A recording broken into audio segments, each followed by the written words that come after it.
Action சொன்னீங்க ஒரு கேரக்டரை இது பண்ணுவோம், அதுக்கப்புறம் கட்டுனோன்னு அது மாறிடும். ஆனால் லால் சார் நான் எப்போ பார்த்தாலும் இந்த கேமரா ஆஃப் பண்ணுற சவுண்டுக்கு அப்புறம் தான் அந்த கேரக்டரை இருந்து வெளியில் வருது. ஸோ இப்போ நீங்கள் என்ஜி ஷாட் எடுத்து பார்த்தீங்கன்னாலும் காக்கை பாடினியான்னு வைக்க முடியாது. ஆப்வியஸா கலாய்ப்பாங்க. பாடினின்னு வச்சா கூட கலாய்ப்பாங்களா தெரியாது. ஆனா எல்லாருமே கலாய்க்கிறாங்க. முதல்ல தமிழ் பேரான்னு கூட தெரியாது. என்னோட பேருமே தமிழ்ன்றதுனால பாடினின்னு சின்ன வயசு வந்து ஒருத்தர்கிட்ட கூட கேட்கல. நான் பட்டின் பத்தைன் அது எல்லாத்தையும் எக்ஸ்ட்ரீம் தாண்டி புதினாலாம் சொல்லியிருக்காங்க. ஆப்வியஸாக நம்ம ஸ்டேஷன் போலீஸ் ஸ்டேஷன்னா சில கைண்ட் ஆஃப் ஸ்டீரியோ மெட்டீரியல்ஸ் நிறைய பேசல. ஸோ அது மாதிரி சில இந்த நீங்கள் டீசரில் பார்த்துருக்க அந்த எலிமெண்ட்ஸ் இருக்கக்கூடிய எந்த பாயிண்ட்லேயும் நம்ம அதை க்ளோரிஃபை பண்ணவும் இல்லை. ஈவன் வந்து அவங்க வந்து அப்படி பண்ணுறான். இப்போ இவர் அஜித் குமார் அந்த மேட்ரு அது வந்து ஆன் அண்ட் ஆஃப் இங்கே நடக்குது. பட் சோஷியல் மீடியாவில் it has its own plus and minuses. So நம்ம எந்த அளவுக்கு ப்ளஸ் எடுத்துக்கிறோமோ அதே அளவுக்கு மைனஸையும் நம்ம அந்த அளவுக்கு எடுத்து பார்த்து ஓகே இது வேணும் இது வேணாம் நம்ம யோசிச்சு தள்ளனா தான் நம்மளால நெக்ஸ்ட்னு போக முடியும். சோஷியல் மீடியான்றது நம்ம ஹாய் வியூவர்ஸ், இன்னைக்கு நம்ம கூட சரண்டர் டீம்ல இருந்து actor Darshan, actress Padini and director Gautham sir இருக்காங்க. இன்னைக்கு சரண்டர் மூவில பத்தி நிறைய சுவாரஸ்யமான விஷயங்கள் அண்ட் இன்ட்ரெஸ்டிங் திங்ஸ் பத்தி இன்னைக்கு இந்த வீடியோல பார்ப்போம். Welcome to the show. Hi, director கிட்ட இருந்து ஸ்டார்ட் பண்றேன். சார், பொதுவாக ஃபர்ஸ்ட் மூவி அப்படின்ட்டு வரும்போது நிறைய கொஞ்சம் ஃபேமிலி ஆடியன்ஸ் கவர் பண்ணணும் அந்த மாதிரி யோசிச்சு பண்ணுவாங்க. பட் நீங்கள் த்ரில்லரான ஒரு ஜேர்னி ஸ்டார்ட் பண்ணியிருக்கீங்க. இந்த சரண்டர் எப்படி ஸ்டார்ட் ஆச்சு அண்ட் அந்த ஜேர்னி பற்றி சொல்லுங்கள் சார். நான் பேசிக்கலாக டைரக்டர் அறிவழகன் சாரோட அசோசியேட் பார்டர்னு ஒரு மூவி ஒர்க் பண்ணேன். அதுக்கப்புறமேட்டு சப்தம் ஆரம்பித்ததுக்கப்புறம் அந்த கொரோனா வேவ் வந்துச்சு. அந்த இனிஷியல் போஸ்ட் ப்ரொடக்ஷன் ப்ரீ ப்ரொடக்ஷனில் வெளில வந்துட்டு ஸோ நம்ம அடுத்தது நம்ம ஒர்க் பண்ணணும் இல்லைன்னு சொல்லிட்டு ஒரு ஐடியாவாக ஒன்று ஜென்ரேட் பண்ணி ஆரம்பித்தா தான் அந்த ஸ்கிரிப்ட்டு. ஸோ அங்கேருந்து ஆரம்பிச்சு ஸோ ஃபஸ்ட்டு படம் ஜென்ரலாக நம்ம என்னன்னா இன்றைக்குள்ளே இந்த காம்படிஷன் ஜாஸ்தியாக இருக்குல்ல. ஸோ நம்ம ஒரு டைரக்டராக பிச் பண்ணல இந்த மாதிரி ஒரு க்ரைம் சீக்வன்ஸாக இருந்துச்சுன்னா ஈஸியாக ஃபைண்ட் அவுட் பண்ணிடலாங்கிற ஒரு ஐடியாவில் தான் வி ட்ரைட் அவுட். பட் அப்படி தான் மேம் இது வந்துச்சு. அண்ட் மூவியில் இவங்க ரெண்டு பேருனா பிக் பாஸ் நாங்கள் பார்த்த வரைக்கும் ரொம்ப ஃபன்னியாக, அதுக்கப்புறம் கூகுள் குட்டப்பாவும் உங்களுக்கு அந்த ஃபன்னியான ஒரு ரோலாக இருக்கும். ஸோ ஸ்டார்டிங் பீரியட்லேயே நீங்கள் கொஞ்சம் அந்த சீரியஸான ரோல் அப்படின்னு வந்தது இந்த மூவிக்குள்ளே எப்படி வந்தீங்க சார்? அதை எப்படி பார்க்குறீங்க? இல்லை, இது ஆக்சுவலாக சீரியஸான மூவின்னு எனக்கு தெரியாது. சார் ஆஃபீஸ்லேருந்து கால் வரும்போது இப்படி ஒரு ஸ்டோரி இருக்குது கேட்குறீங்களா அப்படின்னு சொல்லி தான் கூப்பிட்டாங்க. ஸோ ஃபர்ஸ்ட் டே சார் ஒரு 15 மினிட்ஸ் நரேட் பண்ணார். அப்போ தான் அது ஒரு ட்ரெயினி எஸ்ஐ அப்படின்னு தெரியும். அண்ட் எல்லாருக்குமே ஒரு ஆசை இருக்கும் காப் ரோலாக பண்ணணுன்றது. அது எனக்கு 3வது படத்தில் அமைஞ்சது. I am so grateful. So அதுக்கப்புறம் கொஞ்சம் கொஞ்சமாக ஒர்க் அவுட் பண்ணி லுக்காக எப்படி செட் பண்ணலாம். அதுக்கப்புறம் சார்ட் ஒரு 3 வீக்ஸ் ஒர்க் ஷாப் இருந்தது. ஸோ அதில் அவர் ஒரு ஃப்ரேம் ஒர்க் கொண்டு இதை தாண்டி புகழ் போகக்கூடாது அப்படின்றது. அதுக்கப்புறம் ரியலாக ஒரு இன்ஸ்பெக்டர்கிட்ட ஒரு 3 வீக்ஸ் ட்ரைனிங் பண்ணோம். ட்ரெயினி எஸ்ஐன்னா என்னென்ன பண்ணலாம், என்னென்ன அவனோட பாடி லாங்குவேஜ் எப்படி இருக்கும். ஸோ அதை பிக் பண்ணிவிட்டு எல்லாத்தையும் சேர்ந்து தான் கடைசியாக புகழாக ரெடி பண்ணி வந்திருக்கு. அண்ட் நீங்கள் மேம் இது மூவிக்குள்ளே எப்படி வந்தீங்க? ஏன்னா உங்களுக்கு நாங்கள் வெப் சீரிஸ் பார்த்துருக்கேன் நான், ஹார்ட் பீட். ஸோ ரொம்ப ஃபன்னியான ரொம்ப போல்டான கேரக்டராக இருக்கும். இந்த மூவியில் உங்கள் ரோல் எப்படி இருக்கும், நீங்கள் எப்படி வந்தீங்க? இதில் வந்து ஆக்சுவலி ஒரு மெலோவான ஒரு டிப்பிக்கலான காலேஜ் போகிற பொண்ணு அந்த மாதிரி கேரக்டர் தான். ஆடிஷன் போயிருந்தேன் சார்கிட்ட. ஆடிஷனில் தான் சார் பார்த்து செலக்ட் பண்ணி இந்த மூவிக்குள்ளே கொண்டு வந்தாங்க. அதுக்கப்புறம் தான் லைன் கேட்டு அதுக்கப்புறம் தான் உள்ளே வந்தது. ஆக்சுவலி அந்த நீங்கள் பார்த்த அந்த சீரீஸ்க்கும் இதுக்கும் கான்ட்ராஸ்டாக தான் இருக்கும். ஓகே, ஹார்ட் பீட் எப்படி போயிட்டுருக்கு? இப்போது பயங்கர உங்களுக்கு ஃபேம் இருக்குது, இன்ஸ்டாலையுமே நிறைய பார்க்குறோம். ஹார்ட் பீட் 2 இப்போ எப்படி போயிட்டுருக்கு? ரொம்ப நல்லா போயிட்டுருக்குங்க. நல்ல ரெஸ்பான்ஸ் இருக்குது ஆடியன்ஸ்கிட்ட இருந்து. எக்ஸ்பெக்டே பண்ணலை ஆக்சுவலி. சின்ன குழந்தைங்கலேருந்து பெரியவங்க வரைக்கும் வந்து நல்லா பார்க்குறாங்கன்னு தெரிகிறப்பவே ரொம்ப ஹாப்பியாக இருக்குது. அண்ட் நீங்கள் டாக்டர் அப்படிங்கிற மாதிரி ஒன்று பார்த்தோம். சீரீஸ்லேயுமே டாக்டராக தான் ரோல் ப்ளே பண்ணியிருந்தீங்க. உங்களுக்கு அந்த ஜேர்னி எப்படி இருக்குது? ஒரு கம்ப்ளீட்டாக ஃபீல்டே சேஞ்ச் பண்ணி வந்திருக்கீங்க. ஸோ அது எப்படி இருக்குது? நான் ஆக்சுவலி ஒரு cardiac technologist. Basically cardiac technology படித்து முடிச்சதுக்கப்புறமே நிறைய எனக்கு அங்கேயே ஹாஸ்பிட்டல்ஸில் நிறைய பண்ணி ஒர்க் பண்ணிட்டு இருந்தது டைமில் எனக்கு வந்து ஆல்ரெடி சினிமா மேலே இன்ட்ரெஸ்ட் இருந்துச்சு. ஐ மீன் கார்டியாக் பண்ணுறதுக்கு முன்னாடியே சினிமா மேலே இன்ட்ரெஸ்ட் இருந்துச்சு. ஸோ அதனால சினிமாக்குள்ளே நிறைய ஸ்ட்ரகிள் கழிச்சு நிறைய போராடி தான் சினிமாக்குள்ளே வந்ததே. வந்ததுக்கப்புறம் இருக்கிற பெரிய ஸ்ட்ரகிள் எல்லாம் தாண்டி தான் இவ்வளோ தூரம் வந்திருக்கிறது. ஸோ எப்போவுமே நான் வந்த ஜேர்னி, நான் பார்த்த ஜேர்னி எல்லாத்துக்குமே நான் ரொம்ப தேங்க்ஃபுல்லாக தான் ஃபீல் பண்ணுறேன். காஸ் அது எல்லாமே தான் என்னை இப்போ வரைக்கும் படம் கொண்டு வந்துட்டு இருக்கு. உங்ககிட்டயே சார் ஒரு ஜாலியான கொஸ்டினாக கேட்கணும்னு நினைக்கிறேன். பிக் பாஸ்ல வந்து ஒரு கேங் இருந்தீங்க, அந்த கேங் இப்போ எப்படி இருக்கீங்க? இன்னும் அந்த பாண்ட் இருக்குதா? எல்லாருமே இப்போ வேற வேற ஃபீல்டில், இப்போ கவின்மே இன்னைக்கு ஒரு மூவி அவங்க சொல்லியிருக்காங்க, சாண்டி மாஸ்டர். இப்போ அந்த பாய்ஸ் கேங் எப்படி இருக்காங்க? இல்லை, அந்த பாய்ஸ் கேங் ஃபுல்லாக பிஸியாக தான் இருக்காங்க. ஏன்னா இந்த விஷயம் தான் உள்ள பேசிகிட்டு இருப்பாங்க. எல்லாருக்கும் ஒரு சக்ஸஸ் வரணும், அடுத்தடுத்த லெவலுக்கு போகணுங்கிறது அது நடந்துட்டு இருக்கு. அது ரொம்ப சந்தோஷமா இருக்கு பார்க்க. நீங்க திருப்பி ரீயூனியன் எதுவும் மீட் பண்ணீங்களா ரீசெண்டா? இல்லை, நான் சாண்டினா முகேனோட keep in touch with them. So மற்றபடி எல்லாரும் பிஸியாக இருக்கிறதால அந்த இது. சார், இந்த மூவில லால் சார் ரொம்ப ஒரு முக்கியமான ரோல் அப்படிங்கறது பார்க்கும்போது தெரிஞ்சு டீசர்லயே. ஸோ அவங்க கூட ஒர்க் பண்ணேன்னா ரொம்ப சீனியர் ஆர்டிஸ்ட். இந்த மூவிக்கு அது ஒரு நல்ல ஒரு உங்களுக்கு ஒரு இதாகவும் இருக்கும். ஸோ அவங்க கூட ஒர்க் பண்ண எக்ஸ்பீரியன்ஸ் அண்ட் அவங்களுக்கு இந்த மூவில என்ன மாதிரி ரோல் இருக்கு சார்? ஆக்சுவலாக இது வந்து எலெக்ஷன் 5 டேஸ்லேருந்து நடக்கிற ஒரு கதை தான். ஓகே. ஸோ இதில் ஒரு ட்ராக் வந்து இந்த போலீஸ் ட்ராக்கு, இன்னொன்று வந்து கேங்ஸ்டரை பற்றி. இந்த போலீஸ் ட்ராக்கில் லால் சாரோட பேர் வந்து பெரியசாமி, ஒரு ரைட்டர், ஒரு ஜென்யூனான ரைட்டர், ஹானஸ்டான ரைட்டர். 6 மாதத்தில் ரிட்டையர்ட் ஆக போகிறவர். ஸோ அவர் எப்படி ஒரு ஜென்யூனாக இருக்கையில் என்னென்ன கான்சிக்வன்சஸ்லாம் வருங்கிறது தான் அந்த கேரக்டரோட பாயிண்ட்ஸ்.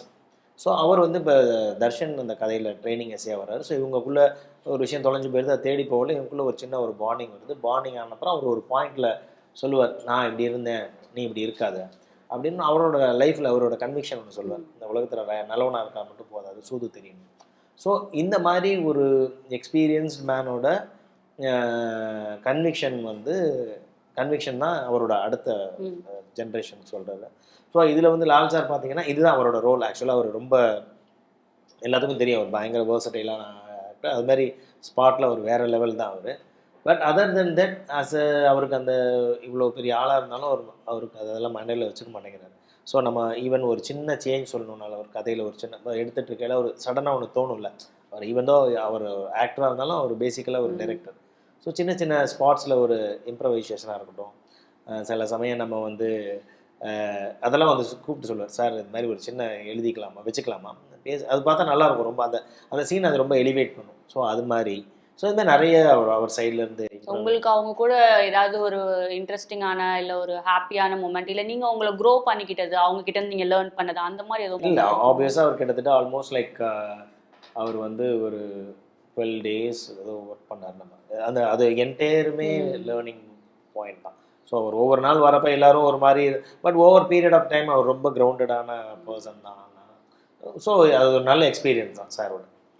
நீங்கள் ஃபர்ஸ்ட் மூவியில் கேஎஸ் ரவிக்குமார் சார் கூட ப்ளே பண்ணீங்க, இப்போது இவங்க கூட. ஸோ உங்களோட மூவிஸில் இவ்வளோ பெரிய ஒரு எக்ஸ்பீரியன்ஸான ஆக்டர்ஸ் உங்களுக்கு வரப்போ உங்களுக்கு நீங்கள் சினிமாவில் நான் இதை லேர்ன் பண்ணிக்கிட்டேன் இவங்க கிட்டே இருந்து, அந்த மாதிரி இவ்வளோ சீனியரான ஆர்டிஸ்ட் கிட்ட நீங்கள் ஒரு விஷயம் கற்றுருப்பீங்களா? அது என்னன்னு ஸ்டார்ட் பண்ணிக்க முடியுமா? ரவிக்குமார் சார் பொறுத்த வரைக்கும் அவர் செட்டுக்குள்ளே வரும்போதே அந்த கேரக்டரை தான் வருவார், ஒற்றை காலம் நொண்டிக்கிட்டே தான் வருவார். ஸோ அந்த ஒரு டெடிகேஷன் பிடிச்சிருந்தது. லால் சார் எனக்கு ரொம்ப பிடிச்ச விஷயம் எப்படின்னா, இப்போ யூஸ்வலாக ரோலிங் ஆக்ஷன் சொன்னீங்க ஒரு கேரக்டரை இது பண்ணுவோம், அதுக்கப்புறம் கட்டுனோன்னு அது மாறிடும். ஆனால் லால் சார் நான் எப்போ பார்த்தாலும் இந்த கேமரா ஆஃப் பண்ணுற சவுண்டுக்கு அப்புறம் தான் அந்த கேரக்டர் இருந்து வெளியில் வருது. ஸோ இப்போ நீங்கள் என்ஜி ஷாட் எடுத்து பார்த்தீங்கன்னாலும் அவர் அந்த கேரக்டர் தான் இருப்பார். ஸோ அந்த ஒரு விஷயத்தை தான் இப்போ அடுத்தடுத்த படங்களில். மேம், நான் ரொம்ப ஆர்வமாக கேட்கணும்னு நினச்சேன். அவங்க இன்ஸ்டா பயோவில் கூட நீங்கள் பயங்கர ஒரு தமிழ் ஆர்வமாக நிறைய விஷயங்கள் கேப்ஷன்லேயுமே கூட நிறைய போஸ்ட்டில் போட்டிருந்தீங்க. உங்களுக்கு தமிழ் அவ்வளோ பிடிக்குமா? நீங்கள் சொல்லி நான் கேட்டிருக்கேன், உங்கள் நேம்க்கே ஒரு அழகான ஒரு அர்த்தம் ஒன்று சொல்லுவீங்க, அது சொல்ல முடியுமா? தமிழுக்கும் உங்களுக்குமான ஒரு உறவை சொல்ல முடியுமா? அது நான் பிறக்கிறதுக்கு முன்னாடியிலேருந்து இருக்குது. பிகாஸ் என்னோடய ஃபேமிலி எல்லாருமே தமிழ் பற்றாளர்கள். அவங்க வந்து எனக்கு தமிழ் பேர் தான் வைக்கணும்னு சொல்லி ஒரு 6 மாதம் வெயிட் பண்ணாங்க. வெயிட் பண்ணி அவங்க வந்து ஸ்டூடெண்ட் ஜெராக்ஸ் அருணாச்சலம் ஐயா அவங்க தலைமையில் ஒரு 18 தமிழ் அறிஞர்கள் சேர்ந்து தான் எனக்கு பேர் வச்சாங்க. அவங்க வைக்கிறப்போ காக்கை பாடினியார் அப்படின்ற ஒரு தமிழ் புலவியிலிருந்து தான் பாடினின்ற ஒரு பேர் எனக்கு எடுத்து தனியாக வச்சுருக்காங்க. வைக்கிறப்பவே நினச்சா ஓகே எல்லாரும் கலாய்க்கு ஐ மீன் வைக்கிறப்போ வந்து அவங்க நினச்சிருக்காங்களா இல்லைன்னு, காக்கை பாடினியார்னு வைக்க முடியாது, ஆப்வியஸாக கலாய்ப்பாங்க. பாடினின்னு வச்சா கூட கலாய்ப்பாங்களா தெரியாது. ஆனால் எல்லாருமே கலாய்க்கிறாங்க. முதல்ல தமிழ் பேரான்னு கூட தெரியாது.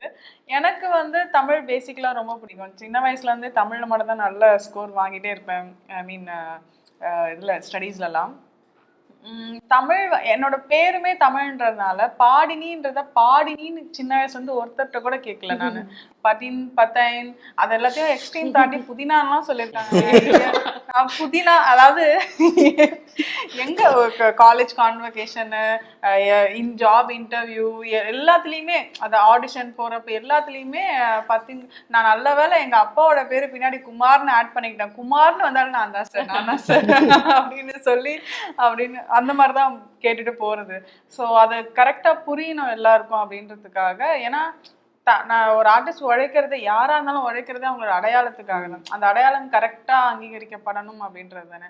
ஸோ அது அந்த பேரே ஸ்டார்டிங்கே வந்து தடுமாற்றமா மறக்கவே மாட்டேன். இப்படி இல்லாம என் பேரை சொல்லி கூப்பிடுவீங்க அந்த மாதிரி. காலேஜ் கான்வகேஷன்ல கூட போய் டிகிரி வாங்க போறேன், பத்தின்னாங்க. ஓகே நான் தான் கூப்பிடுறாங்க, நான் தான் அப்படின்னு சொல்லி நானே போயிட்டேன். அந்த மாதிரி பட் உங்க பேர் யாராவது கரெக்டா ஃபர்ஸ்ட் டைமே சொல்லியிருக்காங்களா? நிறைய சின்ன குழந்தைங்க சொல்லுவாங்க, எனக்கே ஆச்சரியமா இருக்கும். பாடினி அக்கா கியூட்டா சொல்லுவாங்க. எப்படி நீங்களாம் புரிஞ்சுக்கிறீங்க அப்படின்ற மாதிரி. ஆனா பெரியவங்க புரிஞ்சுக்க மாட்டேங்கிறாங்க. ஆமா ஆமா. இப்போ ரீசெண்ட் டேஸ்ல நிறைய நம்ம போலீஸ் ஸ்டேஷன் ரிலேட்டடான போலீஸ் வயலன்ஸ் அந்த மாதிரி நியூஸ் எல்லாமே பார்க்குறோம். பட் நீங்க இந்த மூவி எழுதும் பொழுது உங்களுக்கு இதெல்லாம் இந்த விஷயம் நம்ம வச்சிடக்கூடாது, இல்லை இந்த விஷயத்த இப்படி சொல்லணும், அப்படி எதுவும் நீங்க கவனமா ரொம்ப பர்பஸ்ஃபுல்லா எதுவும் பண்ணீங்களா இந்த மூவிக்கு ஒர்க்? இல்ல இந்த மூவி அதை எப்படி காமிக்குது, ஒரு போலீஸ் வயலன்ஸை என்ஹான்ஸ் பண்ணிடுமா அப்படி? இல்லை ஜென்ரலாக அது நோக்கம் கிடையாது, நம்ம அதை க்ளோரிஃபை பண்ணவே இல்லை. பட் ஆப்வியஸாக நம்ம ஸ்டேஷன் போலீஸ் ஸ்டேஷன்னா சில கைண்ட் ஆஃப் ஸ்டீரியோ மெட்டீரியல்ஸ் இருக்கும்ல, கதையாக பேச இல்லை. ஸோ அது மாதிரி சில அந்த நீங்கள் டீசரில் பார்த்துருக்க அந்த எலிமெண்ட்ஸ் இருக்கும் இல்லையா, எந்த பாயிண்ட்லேயும் நம்ம அதை க்ளோரிஃபை பண்ணவும் இல்லை. ஈவன் வந்து அவங்க வந்து அப்படி பண்ணுறான். இப்போ இவர் அஜித் குமார் அந்த மேட்ரு, பட் அது வந்து ஆன் அண்ட் ஆஃப் எங்க நடக்குது. பட் அதை வச்சு எல்லா போலீஸும் சொல்லிட முடியாதுன்னு தான் சொல்லுவேன். இப்போ நம்மலாம் இப்போ போகிறோம், போலீஸில் பார்க்குறோம், பட் நீங்கள் ஒரு கம்ப்ளீட்டாக ஒரு ஸ்மூத் என்விரான்மெண்ட் இருக்கிறதுக்கு they are the main reason. So அதை அவங்க மேபி அதை அட்ரஸ் பண்ணுவாங்க. பண்ணி அது மேபி முன்னாடி இருந்ததுக்கு இப்போ கம்மியாகிட்டு தானே வந்துட்டு.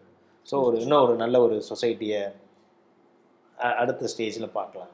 த்ரில்லர் மூவிஸில் மக்களை நம்ம கன்வின்ஸ் பண்ணுறது ரொம்ப கஷ்டமான ஒரு இதாக இருக்கும். ஏன்னா டக்குன்னு இதை நம்ம ஏற்கனவே யோசிச்சிட்டோமே அப்படின்னு அவங்க யோசிச்சுட்டாங்கன்னா டக்குன்னு அந்த இடத்துல ஸ்டாப் ஆகிடுவாங்க. என்னப்பா இதை நான் யோசிச்சு வச்சுட்டேனே அப்படின்னு நினச்சிருவாங்க. ஸோ அது உங்களுக்கு ரைட்டிங்கில் எவ்வளோ சேலஞ்சிங்காக இருக்குது? அது நீங்கள் ஒன்றும் இல்லைங்க, ஃபஸ்ட்டு ஷோ பண்ணிச்சோன்னா செகண்ட் ஷோவில் யார் எடுத்தான்னு சொல்லிடுவாங்க.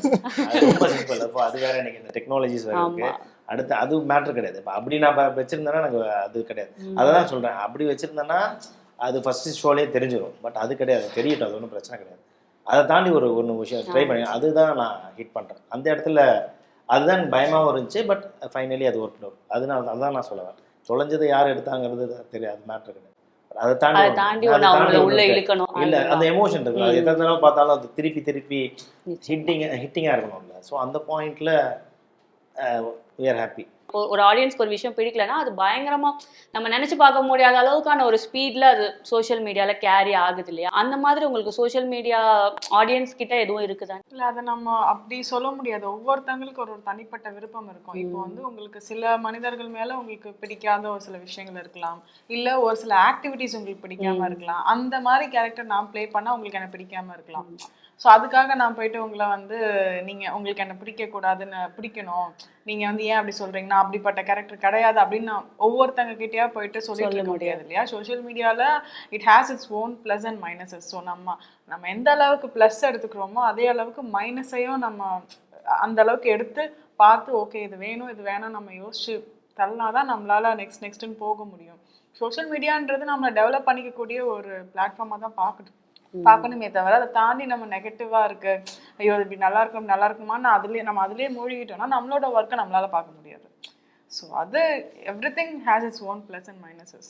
நீங்க சோஷியல் மீடியா ரிலேட்டடான கொஸ்டின் உங்களோட இல்லை, அது இப்போ நாங்கள் இருக்கிற ஃபாஸ்ட் மூவிங் இதில் சோஷியல் மீடியா தான் இது ஒரு ரொம்ப இன்ஃப்ளூயன்ஸ் பண்ணுது.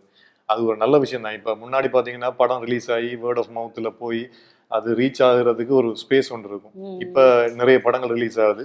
ஸோ இந்த மாதிரி ரிவ்யூஸும் சரி, இந்த மாதிரி மீம்ஸு அதுக்கு தான் அடுத்த இப்போ ஒரு நல்ல இப்போ நான் பார்த்தீங்கன்னா சின்ன படங்கள்லாம் நல்ல ரீச் ஆகிறது காரணம் இந்த ரிவ்யூஸும் இந்த மீடியாவும் தான்.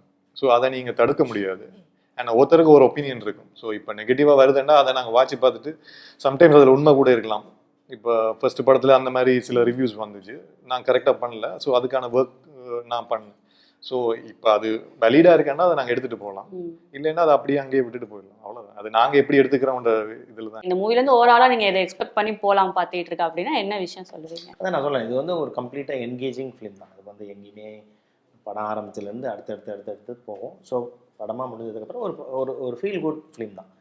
அது ஒரு அண்டர்லைன்டு ஸ்டோரி ஆஃப் த இது வந்து குட் வில் கெட் பெட்டர், நல்லவனுக்கு நல்லது நடக்கும். இது நம்ம சின்ன வயசுலேருந்து படிச்சுட்டு வந்திருக்கோம். படம் பார்த்துட்டு வரப்போ ஒரு நல்ல ஒரு ம். ஒரு எமோஷனலாக வேல்யூஸ், ஹியூமன் வேல்யூஸ்னு ஒன்று இருக்குல்ல, அதான் எண்ட் ஆஃப் த டே அதான். ம். அந்த வேல்யூஸை நம்ம வந்து ஹிட் பண்ணியிருக்கோங்கிறது அதான் நான் சொல்வேன். மேம் நீங்க? So actually surrender movie August 1 world வைடாக ரிலீஸ் ஆகுது. இது வந்து ஆக்சுவலி ஃபேமிலியாக வந்து பார்க்கக்கூடிய மூவி. இதில் வந்து பார்த்திங்கன்னா நார்மலான காப் ஸ்டோரி அப்படின்னு இல்லாமல் எமோஷ்னல் கனெக்ட்ன்றது ஒன்று நிறைய இருக்கும்.